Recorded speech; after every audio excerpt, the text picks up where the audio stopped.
Hi, I'm Dinah Zyke. I've been inventing and designing educational materials for over 40 years. In the beginning, it was incredibly simple, just taking a sheet of paper and folding it in half and putting something on one side and then putting something else underneath.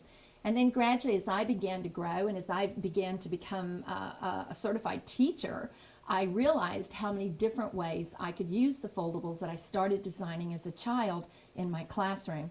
Now, you see many of those today. They're used in books and materials that I write through my company, Dynamite Activities and Dynamite Adventures, and they're used here at the Dinah Zyke Academy. But I'm very proud to say that they're used in workshops and seminars across the entire United States and other countries. I was diagnosed with cancer in 2006, and I'm very happy to say that I'm doing very well right now, but it has been a tough battle, and I'm not able to be on the road and do as many workshops as I used to do. But the year before I was diagnosed, I was in 42 states and 5 countries. So it's amazing today to think that foldables are being used by so many. Now, they weren't always called foldables. As a matter of fact, those of you who know me know I don't do cute. I tend to think in facts and data and information. My area of science is, my area of specialization is science, and my area within science is vertebrate paleontology. I don't do dog's ears and doors that open and close with my foldables.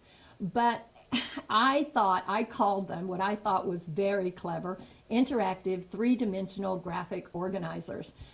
Someone from McGraw-Hill by the name of Mike Oster thought of the term foldables, and it's just been a phenomenal term because it describes what they do, it's quick and easy, and it's very, very identifiable. Now, I was known for years as not working with textbook companies. I was a very independent person. I started my small business in 1984, and I started my business because no one would publish my foldables. I sent notices out and letters out to different companies that I had worked with in the past and new companies, and no one would take them. I had a file drawer full of negative responses.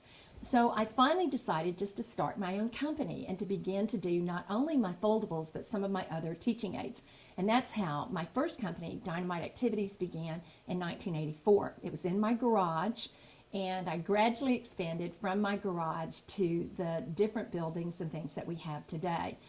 As I designed the materials, and as I said, I was known for not going with the textbook companies, I found that it was something that I could do the presentations, the teachers would understand it, and then they could use the materials after hearing about it. The textbook companies would ask me to write an ancillary that they could just stick in a box, and if teachers got extra time, they could use it. But I don't know any teacher on this earth who's ever had extra time.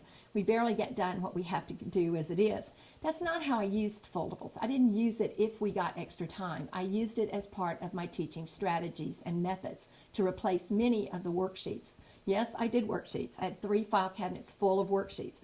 But I also used the foldables for the very important information, for the kinesthetic information. So when I was asked by McGraw-Hill in the year 2000 to come with them to work in their textbooks and put my materials in the textbooks, I was very skeptical. But the first thing they said to me, the very first thing was, "We understand what you do." And that was wonderful because they did. And many of you have seen my materials featured in their textbooks at the beginning of the chapters and placed oftentimes throughout the chapters.